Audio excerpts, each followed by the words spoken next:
Hi there. This Hennig Scharra gambit trap is called long castling and retreating bishops. d4 and d5, the queen's gambit with c4, to which black declines with the orthodox defense e6, knight c3, and black plays the Tarrasch defense now with c5. C takes on d5 is met by taking on d4, but rather than capture queen takes on d4, a check is thrown in first, queen a4, where the bishop interposes to d7, now queen takes on d4. E takes on d5, and queen takes on d5, and knight c6.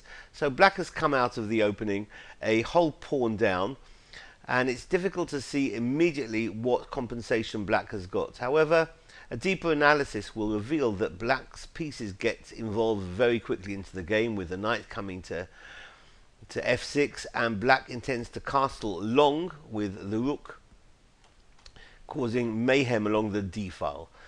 In previous videos we've explored and studied bishop to g5 and also the move knight f3 in this position for white. Here we're looking at the move a3, which takes away the important b4 square for black. Knight f6 indeed sends the queen back to d1. Bishop c5 is met by knight to f3, and queen e7, where black intends to castle long. White plays e3, and long castle is met by bishop d2, developing the bishop and shutting off the attack or the potential attack of the rook against the queen. And black plays a prophylactic move, king b8, very sensible, getting the king off of the c file. Bishop e2, where black throws in g5.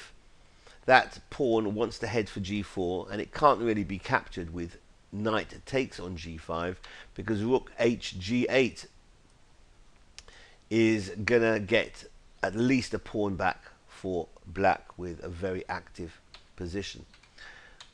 Instead, b4 is thrown into the mix, hitting the bishop, sending it back to b6, and now knight a4, again hitting the bishop on b6, which retreats back to c7, and white's knight sits pretty on c5.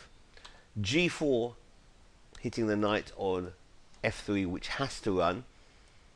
No time or place for knight takes on d7. That's going to be losing in all variations. Knight takes d7 check, because after rook takes on d7, the knight on f3 is still hanging. If it moves to h4, then knight e4 reveals a discovered attack on the knight, as well as an attack on the bishop, the pinned bishop on d2, winning for black. And if the knight on f3 chooses to go home to g1, that's just as bad for white, as the king's rook doubles up on the d file, winning material again for black.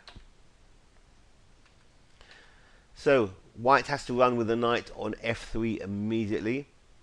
Knight h4, and in all honesty and objectively speaking, it's been more or less equal up till this point, but black has a much more natural and fluid game, and white has to struggle to find the moves that lead to equality. Black now plays bishop c8, and the rook is freed up on the d file.